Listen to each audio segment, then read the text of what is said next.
So, we might we might be live. Might actually be live right now. Let's see. Might actually be live. Okay. Okay. All right. So, uh, I'm gonna just. Where is it? I'm going to watch the last 60 seconds of both of these documentaries so that I can get back to the feeling that I had and refresh the memory of where I was when I finished watching these two documentaries.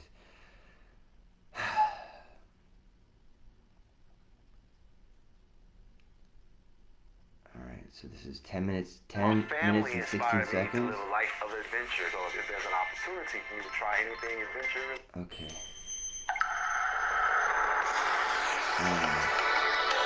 Alright, let's see. Co-housing are just a fractional percent. But that needs to change because our very lives depend upon it. In 2015, Brigham Young University completed a study that showed a significant increased risk of premature death in those who are living in isolation. The US Surgeon General has declared isolation to be a public health epidemic. And this epidemic is not restricted to the US alone.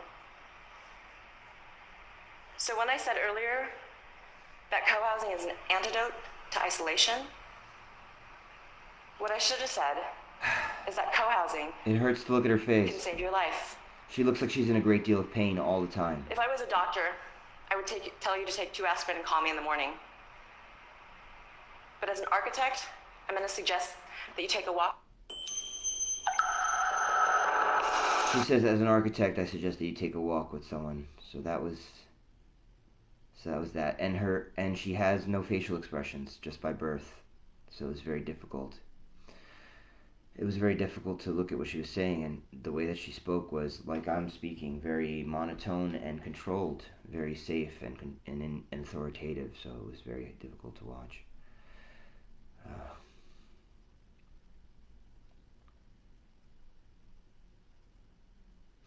And as a woman, it was difficult to watch her because of all the trauma that I've experienced from that demographic. As a woman in authority. So let's go to the last 10 minutes of this. The house is about 3,000 square feet, and they're trying to go back. We're trying to move forward with the hippie movement, but I think what we're doing education, healing, conscious training in an event space where they can take their practice and they can develop their own craft, their own art. Yes, we do share some values with the hippie movement, but I think what we're doing is new. The hippie movement didn't necessarily embrace new technologies, so we're not trying to go back. We're trying to move forward. Society loses a lot as we become affluent and isolate ourselves. I think it's actually really healthy to live in a community and learn how to deal with all types of technologies, so we're not trying to go back. We're trying to move forward. Society loses a lot as we become affluent and isolate ourselves. I think it's actually really healthy to live in a community and learn how to deal with all types of people. You can be living in an apartment building with 1,000 other people but not even know your neighbor because you get everything delivered to your door. People spend hours a day on Facebook trying to make a social connection through a computer, but now people are finding ways to come back into the real world. Honestly, I could see myself starting a family in a house with other people, and I would love for my children to have other influences besides myself. Like, it just feels good when there's other people in your home, especially people that you love.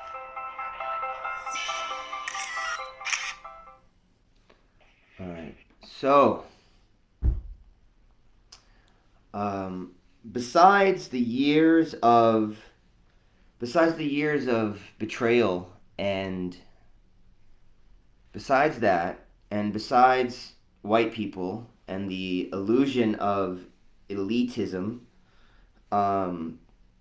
besides racism against Asian women from the first TED Talk that she was an Asian lady. Don't talk now. Don't talk. Whew.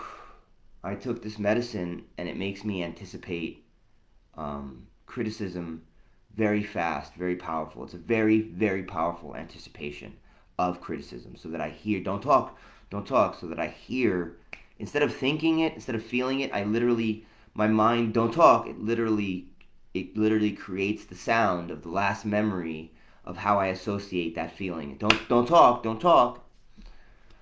So that's right. So I'm gonna do something while I do this. Let me tell my dad that I'm doing this so that at least he can watch. I don't know anyone else is gonna watch.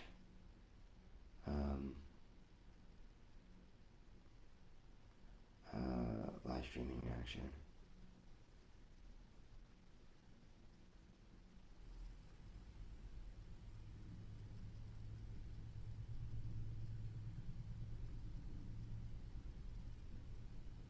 I didn't do like a classic reaction video where I'm watching the documentaries and you see me watch it, because it would just be me cringing, like, oh. Following parents' advice is classically, traditionally when parents give you advice, it's cringe because you think that you know better and you feel like you know better and you know better, but you do it anyway. You're going to do it anyway, and you'd rather not. Sometimes you don't. But sometimes you do. Sometimes your parents give you advice, they tell you to do something, and you do. The reason why I watched these 2 documentaries instead of ignoring them like so many other videos that my dad sent to me was because I would really like him to watch a television show that I saw that would help him to understand me, or whatever. Not that understanding me is even an option, since I'm supposed to feel like I'm all alone on a planet of 7.5 plus billion people, and I'm supposed to feel and believe that I can't find an illustrator, not one screw up, not one talentless hack in a city full of art schools in a country where every city has an art school. A little early for a ceremony. I'm also playing an MMO, and I'm inviting them to watch this, but none of them.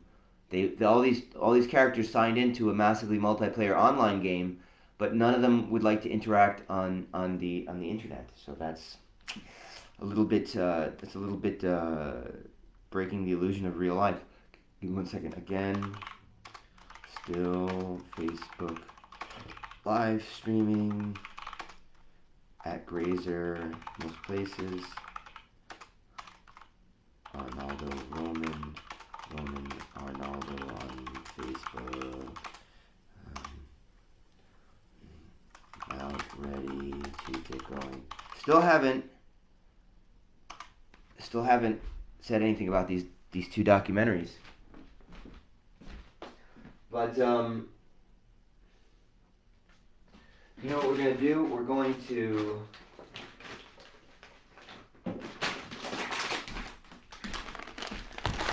sanitize this bag, and we're going to when we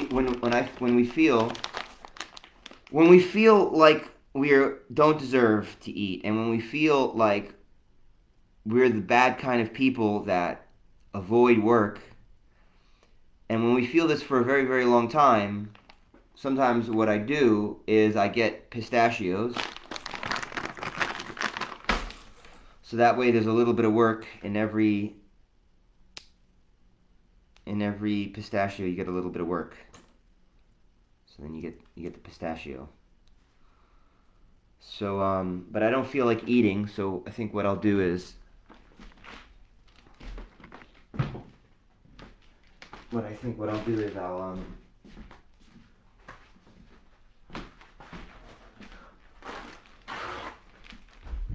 I'll shuck these pistachios, and while I talk about what I got from those 2 mini documentaries. So, where am I going to throw these out? Underneath the paper towel. Okay, so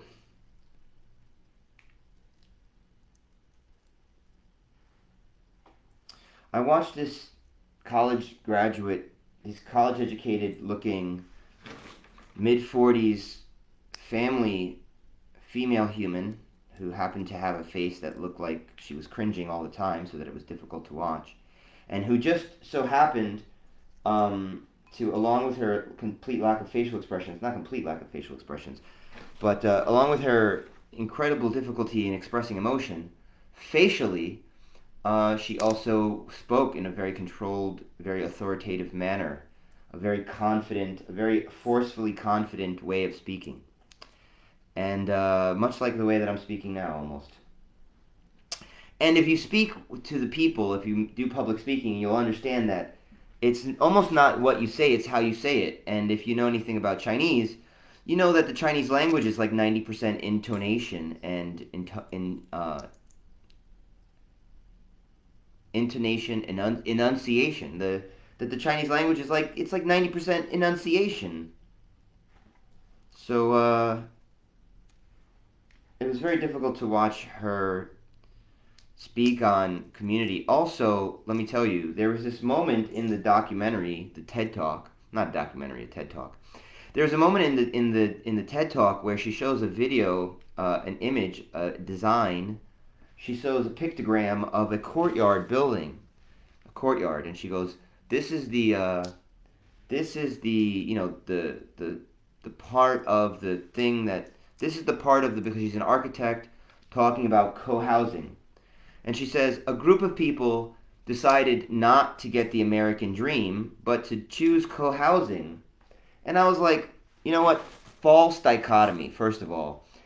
I'm like, this woman does not know governance. She doesn't know governance because the only reason why you would not have a community is because you have such poor governance or a complete lack of governance. And so these avatars are looking at me like they can hear me on the screen in this MMO. He just ran away. The avatars on the screen are acting like they can hear me. They just stopped and looked at me like as if they were listening, but they can't hear me because my mic doesn't work. That was a little bit weird. A little bit spooky. To look up and see an avatar looking at me like he's listening, but he wasn't listening. So I'm watching this person describe, I'm watching this person get, again, it's happened so often, that I'm watching someone get paid to make what I do look difficult. She made what I do look difficult. She talked about how beneficial a courtyard was to community. It was like, yeah, I mean, we grew up in the Acropolis. Growing up, we were like the last generation of what is it called? Not the Rugrats, the street, the Little Rascals. We were like the last generation of Little Rascals, and I don't feel like eating. The bacteria situation in the air these days makes putting food in your mouth incredibly, like, it's an incredibly it really can change your whole day when you decide to put food in your mouth. Do you have time to brush your teeth afterwards? Are your gums healthy enough to brush your teeth? Are you hungry enough to eat an entire meal? Because you're gonna have to brush your teeth, and if you eat an entire meal, then you only have to brush once. But if you eat a snack, how many times are you gonna have to brush, especially if you don't have chewing gum? Anyway. So I'm watching this co-housing situation, and I'm like, then she gets to there's this type of building that they all share, like a community house, where there's like a kitchen and a dining room or something. And besides wondering about the COVID situation, since the vaccine doesn't do anything, it doesn't prevent symptoms, it doesn't prevent it doesn't prevent communication of the disease. It doesn't prevent symptoms. It doesn't prevent spread. It doesn't prevent death. So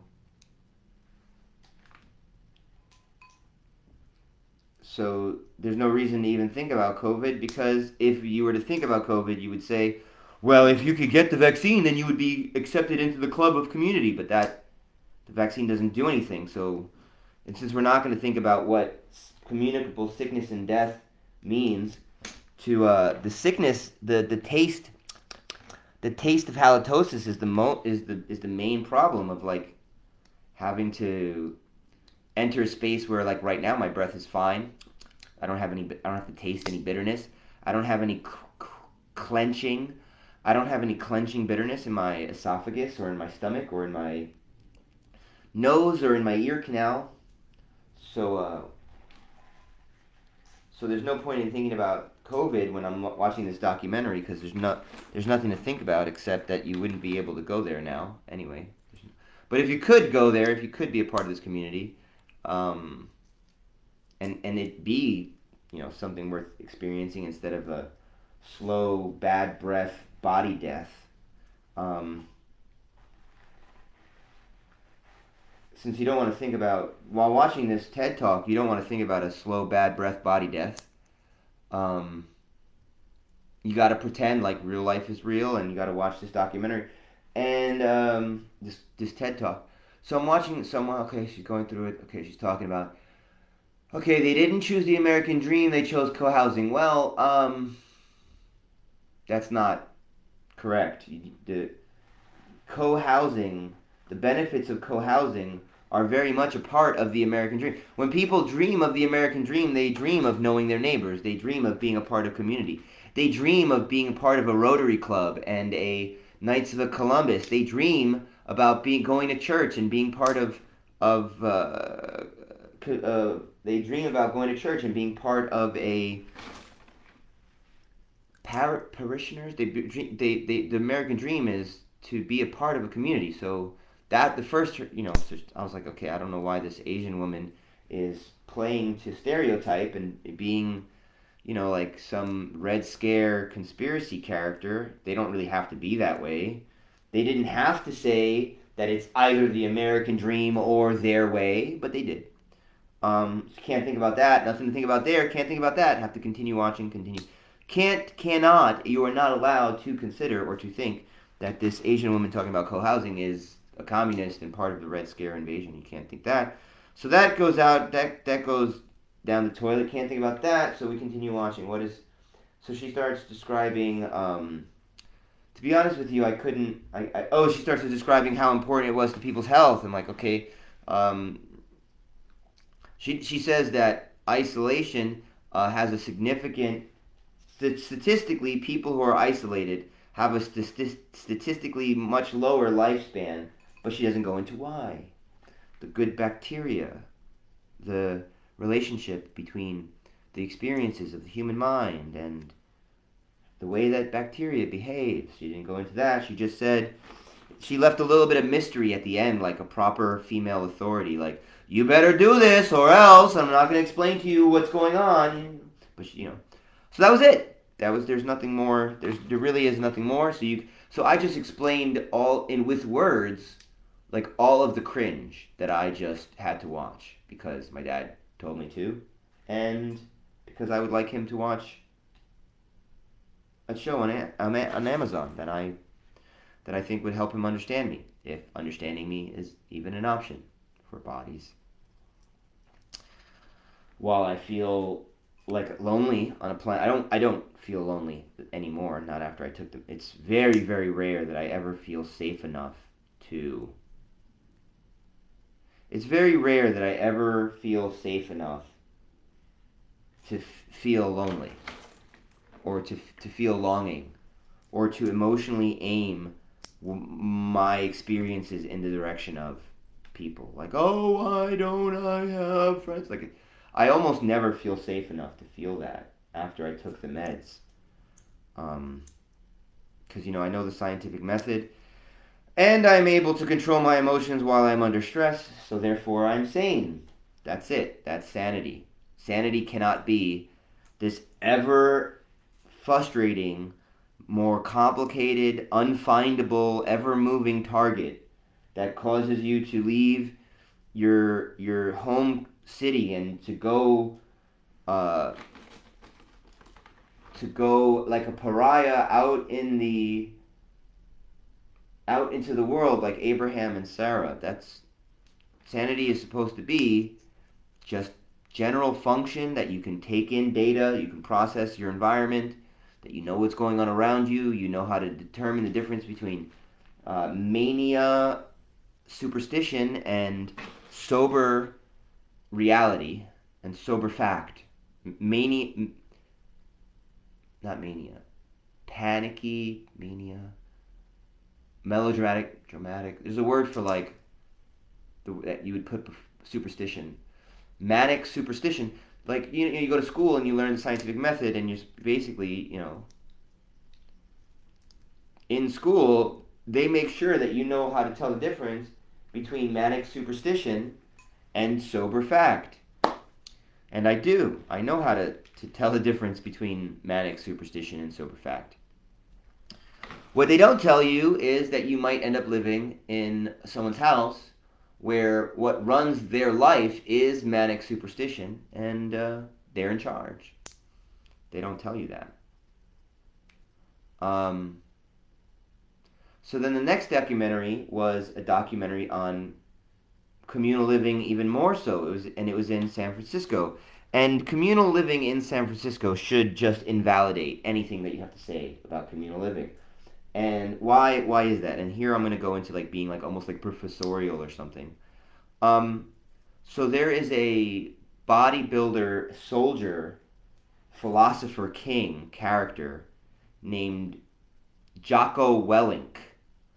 He's got this huge buffalo face, and there is a high-pitched, incredibly nasal news reporter named,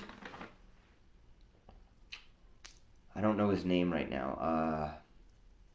Let me see if I can remember his name.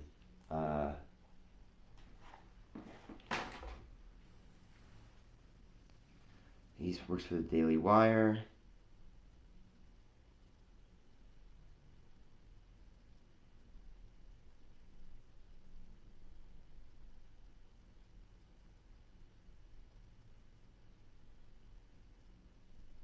Ben Shapiro. So Jocko Willink and Ben Shapiro, when they talk about a topic, it's kind of like when there's a hippie commune or a techno hippie commune in San Francisco, and they're all talking about, a commune, and it's like, who cares? You're in San Francisco. I'm probably wrong, and you're probably even more right than I could know, that if you can make a commune in San Francisco, that makes it even more valid, because it's probably more difficult it probably makes it more difficult to start a commune. But the commune that I saw in this little video, it looked like Twitter employees. Like, how do they pay the rent? How do all these young people, how do all these young, upwardly mobile, mostly Caucasian, predominantly American in their culture, ain't nobody wearing any traditional garb, ain't nobody trying to maintain a heteronormative, monogamous relationship.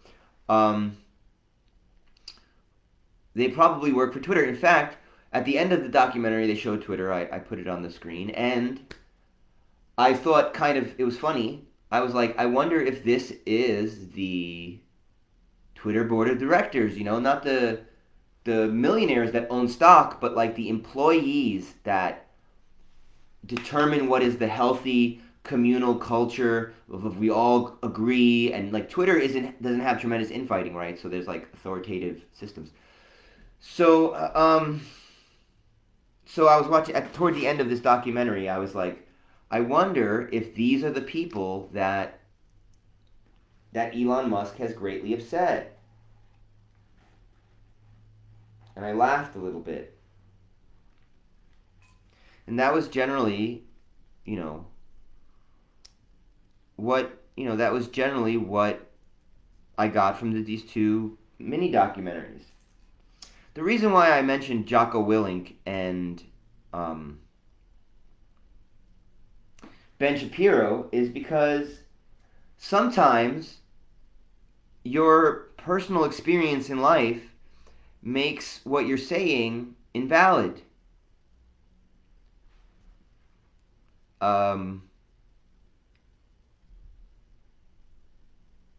Just be yourself. Works every time. And it's an incredibly handsome guy that's telling you like this. Here's the joke.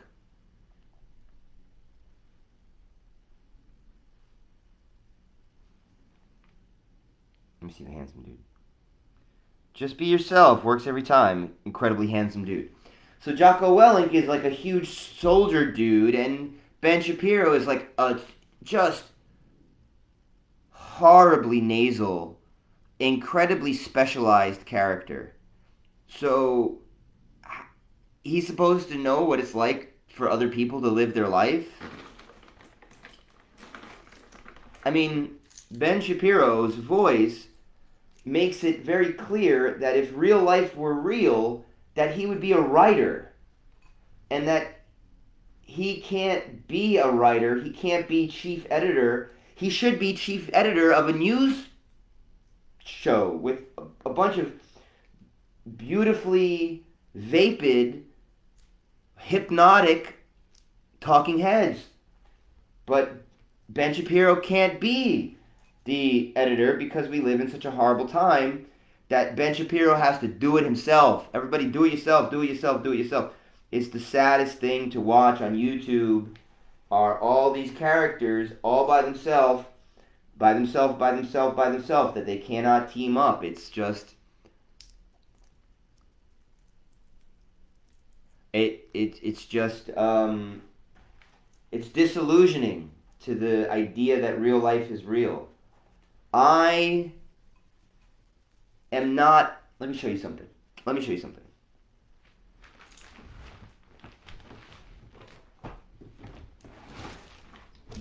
I am not finishing. You see the video game, the reflection of the video game? But can you see there it is. Can you see this painting? Here it is. Can you see this painting? It's not that great. You see this drawing? I'm not finishing that picture book. I'm not doing it all by myself. Do you know why? Because I don't, not now, and even before I started working on this picture book, I do not want to make a picture book. I don't need to make a picture book. And I'm technically forbidden from worrying about how I will eat or what I will wear. So I'm not allowed to worry about my career. Am I? You might scare the bejesus out of me. Sure, but generally speaking, the boss said, don't worry about it. And to the extent that we can, we don't worry about it. I do worry about it, but to the extent that I'm able to not worry about it, to the extent that I am caned to not worry about it, to the extent that other magical word that is the right word to hypnotize you into thinking that I know what I'm talking about and to feel good about listening, whatever the magic word is, hocus pocus, add a cadaver, whatever, I don't have personal ambition. I just don't. I'm Puerto Rican. It's one of the main problems that our women have with us is that at a visceral level that we know, at a biological level, every Puerto Rican has a feeling of self-esteem, a deep feeling of self-esteem, like we know that we made the ocean blow glue, the way that you attack me, that we made the ocean glow blue by peeing in it. Every Puerto Rican, at a visceral level, has a self-esteem of like, I made the ocean turn into the stars. I made the ocean like heaven by peeing in it. So, on top of that, in American culture, ambition is not seen as good.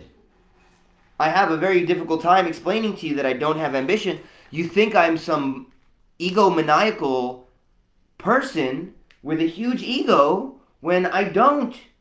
I do not have a huge ego.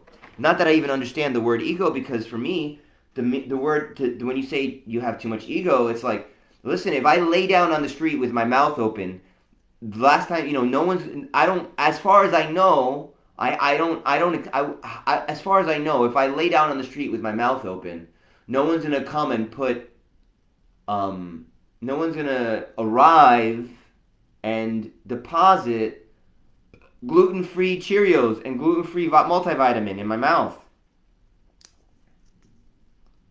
You know, like, as far as I know about having no ego, if I dig a little hole and I put my feet in the ground, I'm not going to grow roots and just not be a person. I have to live my life. I have to put one foot in front of the other. I have to go out and make sure that I have a way to sleep, like, while laying down, so that I don't have poofy feet. I gotta, I have responsibilities as long as I'm alive.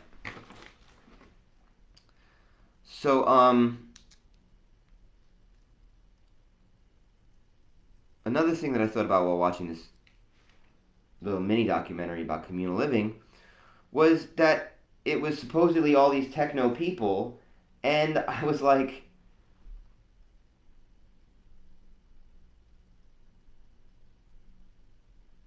if they were really the way that they portray themselves, and they aren't, no one is. Almost no one is how they actually.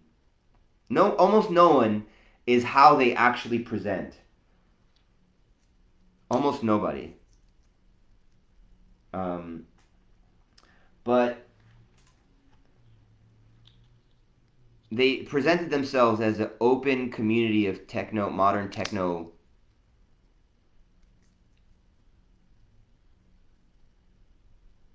arteurs and adepts.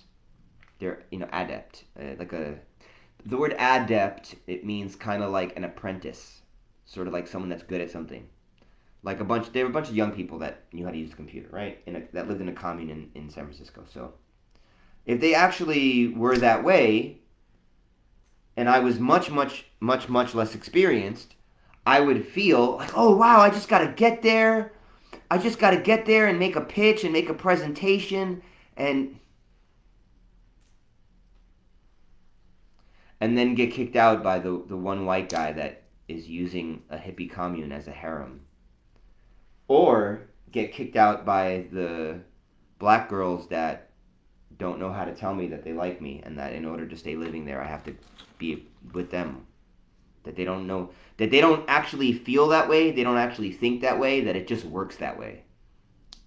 Because they're so functionally disassociated that they can have behaviors that are socially unacceptable, but they never get caught exhibiting the behavior because the behavior is disassociated into the system that's around them, so that they're basically rapists, just like men used to be rapists when the man is in charge and the entire system suits him. So the girl comes in and she doesn't feel comfortable because she's not giving it up. You know how it is. Surprise, surprise, it works for other genders the same way. So, are you upset at the idea that a man can be sexually harassed? Have you inserted your thumbs gently into your eyelids and gently, strongly peeled your face off of your face at the have you? So we're working. We're doing something. So what else is there to say, man? What else is there to say? It was very difficult, Arnold, to watch this because I had just come from a 5-bedroom, 2-floor apartment in Brooklyn that was custom imagined for an art loft collective.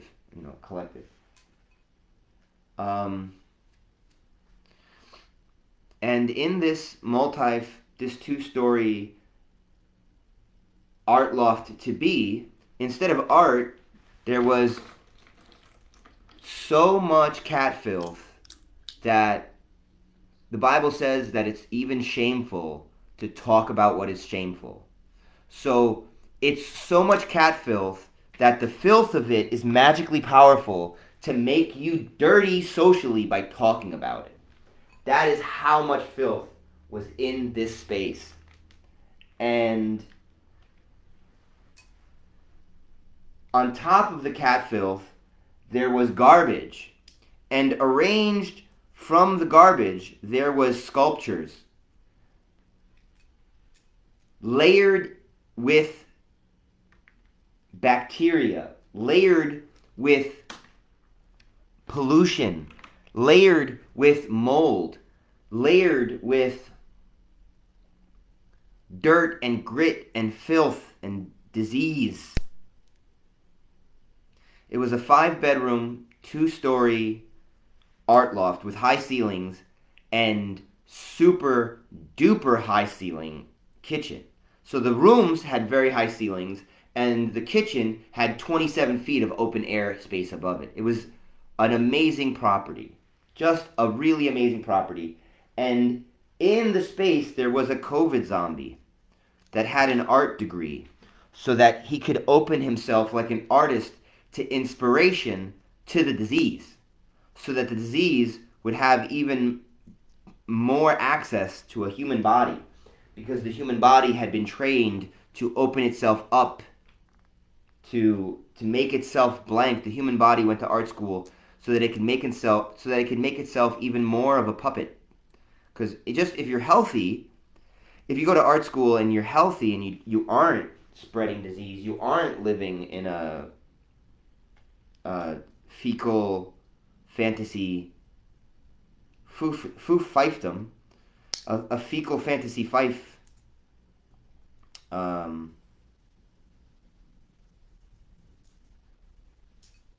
If you are healthy and you go to art school, then at least you'd learn to like take your paintings and put them in a little bag and go out to the woods and sit down in the woods and open yourself up to inspiration and sort of zero out your mind and just be open to whatever inspiration comes so that you can, create something creative.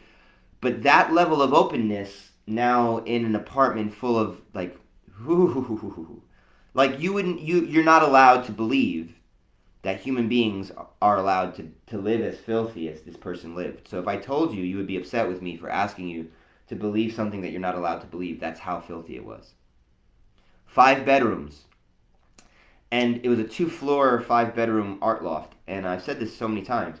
So in the bedrooms underneath my bedroom, because I eventually had to move into one of the upper bedrooms because the COVID zombie was moving his... I would move into one bedroom and then he would move above me. Then I would move into the other bedroom and he would move above me, so that his carbon dioxide, because the carbon dioxide goes down, it sinks, so that his carbon dioxide would sink through the floorboards and get me sick, so that I would wake up with like a dead dog in my mouth every morning. But if he was in the other room, it wasn't that bad. But if he moved into the room, I'd wake up like every morning. It was horrible. So I eventually had to move. Eventually, he had to empty out one of the rooms.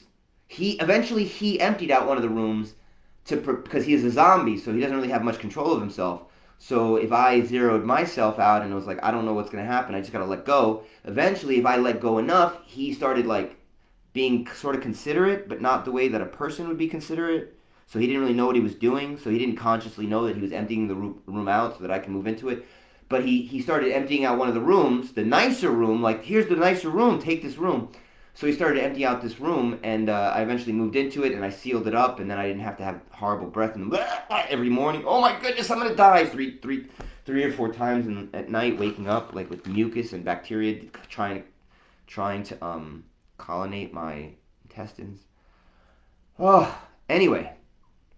So while I was in this space, I was inviting every friend that I had to come into, because underneath the bedroom that I was in were 2 shrines to my video game art, my techno artistic dreams that I was having in the room above me. The zombie, because it was creating, the COVID zombie was creating these shrines.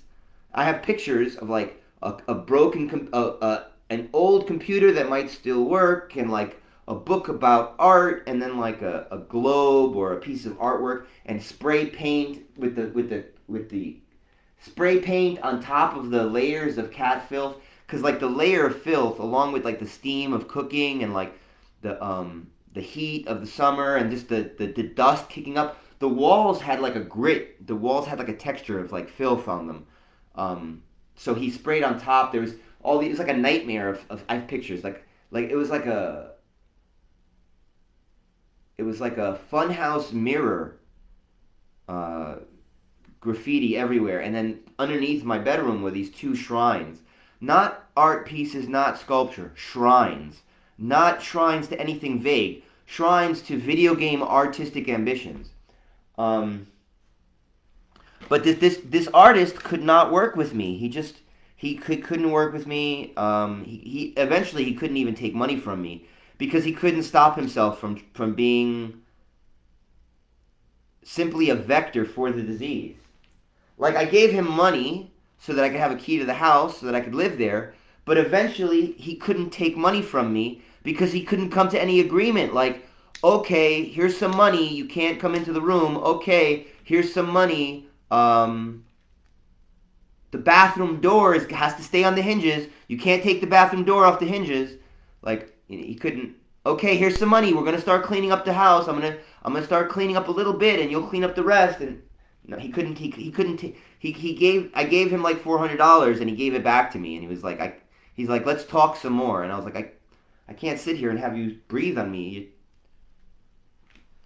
So, and he was a human being. So he had a little bit of like an inkling of guilt or shame, but he couldn't really because he was so functional that because you are not allowed to believe anything that's real, socially, he couldn't believe anything that was real either. So all the things that I was telling him, he couldn't believe me. He knew he didn't have to believe me because he knew that everything was happening, but he wasn't allowed to do anything except be a winner. So because he was a walking disease zombie, everywhere he went, he was a winner because he's just like, you're going to die and you're going to die and you're going to die. And so I breathe on you and your immune system is going to be afraid. I win. I breathe on you and your immune system is going to cause a histamine reaction. You're going to be afraid. I win. On top of him being an art school student, on top of him, when he speaks, he made you feel like he was a high-level speaker. So when he spoke, he made you feel like your mother was in your butt, he made you feel like your mother was in your butthole, scaring you. Like when he spoke, he made you feel like what he was saying is the right thing. Like he knows better than you, the hierarchy of morality and right and wrong, he knows better than you. And when he said it, the way that he spoke was like, it was very strange. Because as much as I would love to go with the gaslighting and to believe whatever crazy thing that you tell me, especially when you tell me with like, I'm in charge, I'm going to tell you the way it is, I'd love to go along with it. Meanwhile, in reality, he's standing in just a shit room. Just a diseased nightmare of cat shit and garbage all over the place. So that even while you're hearing him hypnotize you, you're looking around and you're like, I can't stand here for more than 30 seconds because I got to go outside and get air because I literally am not breathing in here because I'm not suicidal. Because I'm not going to breathe this air because there's no question about me getting sick. It immediately happened. So the way that I feel about the prospect of communal living is, I don't have feelings in the direction of communal living because it's not safe to feel. It's not safe to feel connected. It's not safe to feel invested. It's not safe to feel safe in a communal living because every moment of every day you have to be mindful of the hierarchy and you have no protection because it's a commune. So you have whatever authoritative system is in place to make sure that people are not unjustly ostracized and scapegoated is a kangaroo court because the only person that's going to be upset with you is the person who's in charge. Everyone else is too subservient to feel anything. And often you'll find that at the bottom of the hierarchy that the people like you because they're suffering under the oppression of them not being able to be exuberant. But then the person that's in charge knows better and they have to separate you from the group because then the hierarchy won't continue to work. And that would be fine if it was fascism because it would be honest. This person's in charge. These people are slaves. That's it. But in a commune, it's the worst because on top of it being a pyramid hierarchy and on top of it being master-slave, everyone's lying about it and there are children involved often. There are children who are being lied to about how. So it's really horrible. So no thank you. Anything else? Did you need any other? Is there anything else? Do you want to know why this MMO is related to this video game that I worked on, where my name is in the special thanks of one of the issues of the release? There we go. Now I feel like I deserve to eat.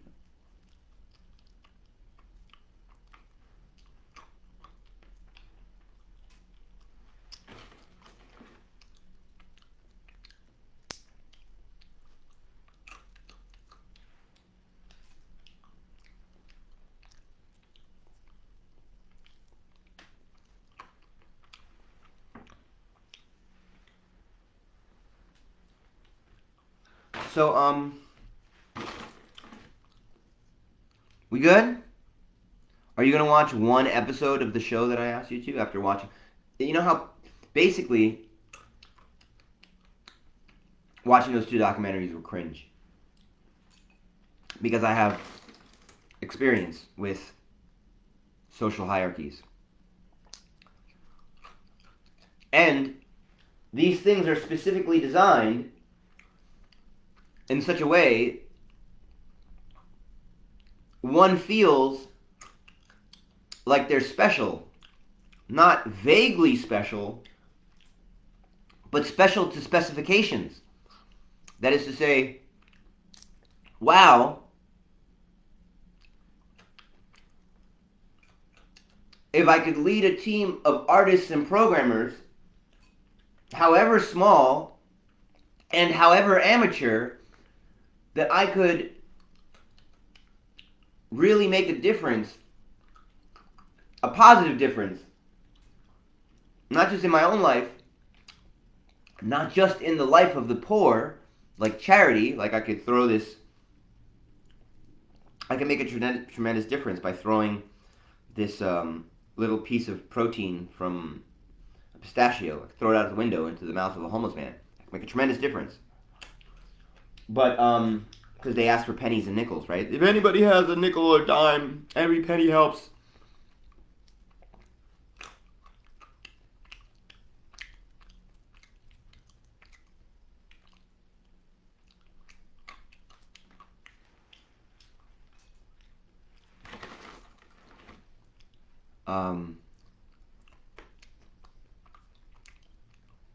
You know, but these communes, they make you feel like you might actually be able to start a company.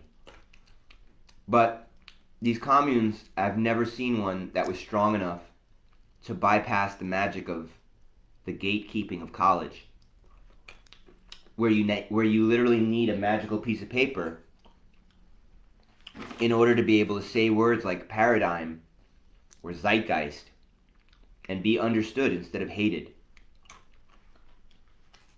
Try saying the word zeitgeist in a sentence with meaning, like you really are trying to talk about the spirit of the age or trends. Try doing a public discussion, try speaking out loud in public using the word zeitgeist or paradigm or demographic without a college education. And watch the magic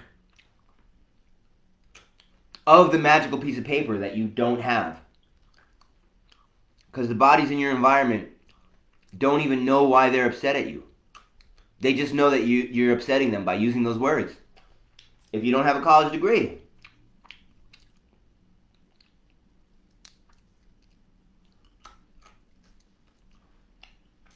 So, if real life were real,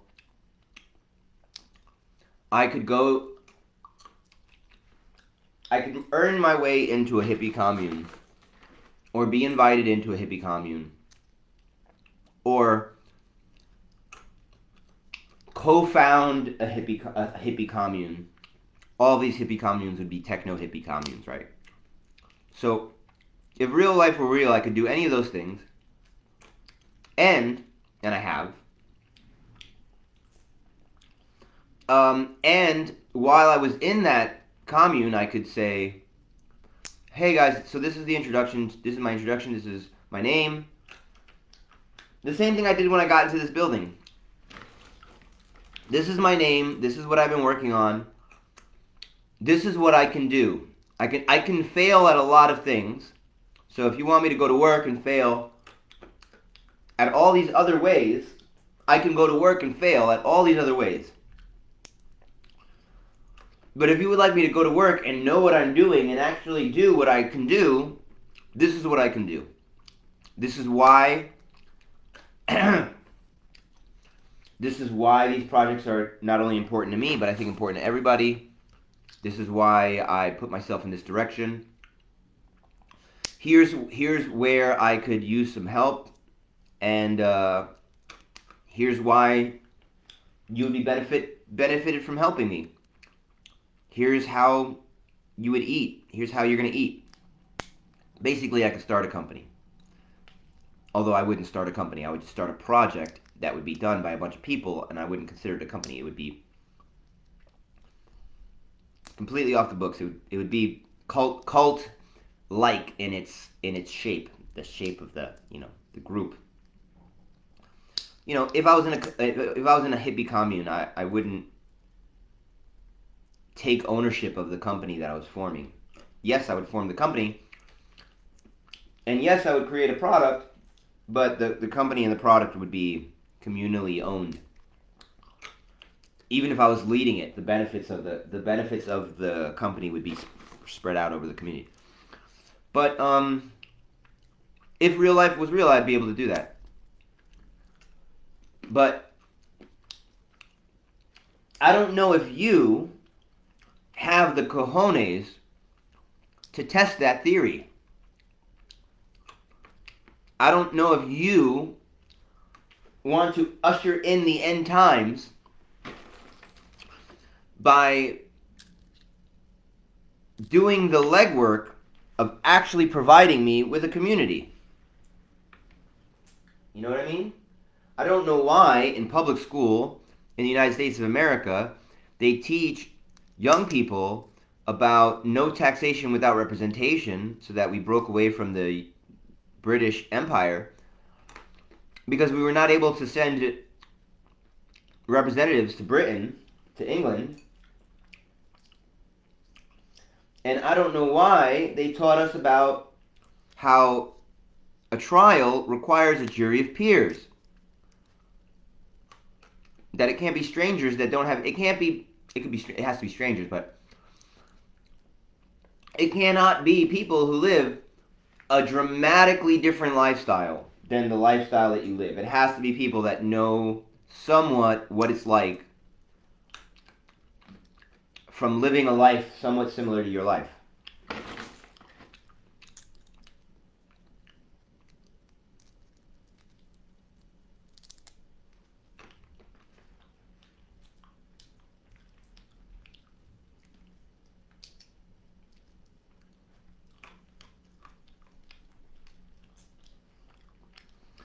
So,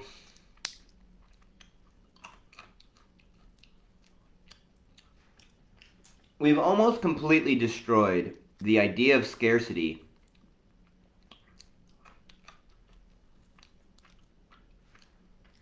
in the mainstream. It's almost done because of the way that Walmart and every grocery store really throws away so much food, and there are even billboards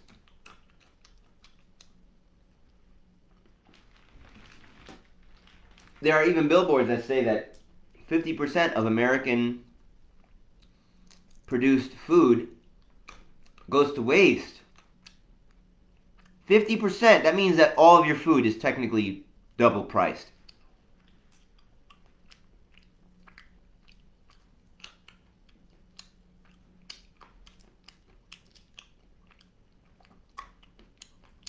So, I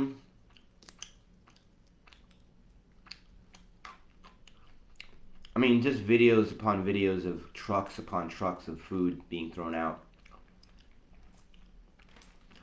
As well as now, after COVID, we have like 60 to 80% unoccupied, unrented properties, just like an empty city. Like in the middle of COVID, the entire city emptied out. So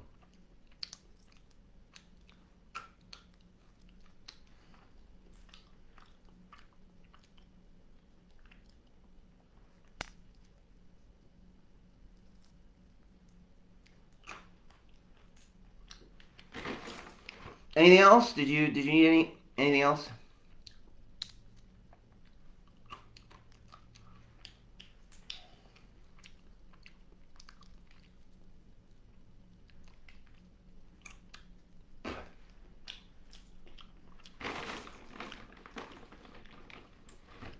All right.